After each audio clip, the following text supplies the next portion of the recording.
At ayun na nga, may napasaya na naman tayong client. iPhone 13 Pro Max.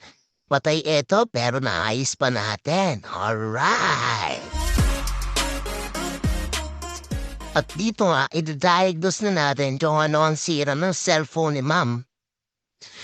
At dito, nakita ko na shorted yung cellphone ni ma'am. Ayan, makikita mo siya dito.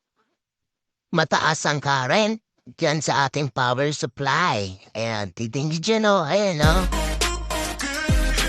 Oo, ang taas, di ba?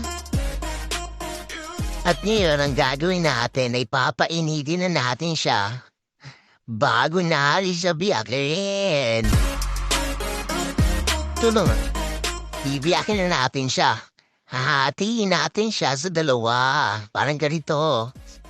At pagkatapos nga ay hindi pwedeng hindi tayo sigurado kung ano at tinamaan na pesa dito.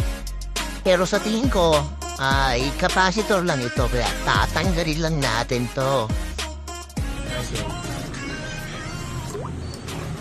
At dito na nga, maghihingay na ang short cam.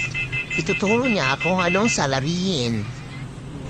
Dahil nakita na nga ang salarin, tatanggalin na natin yan at itetest na natin kung gumagana na nga.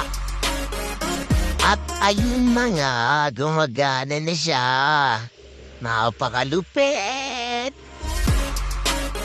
At dahil dyan, ibabalik na natin ang ating biniak na motherboard. Pagdidikitin natin sila gamit ang rebolling plate. At ayun na nga, tapos na nga ang cellphone ni ma'am. Maraming salamat po sa pagtitiwala sa Tronicase, Cellphone Accessories and Repair Shop. Matatagpuan nga pala ang shop natin sa Balak Branch, San Nicolas Branch, Bacara Branch,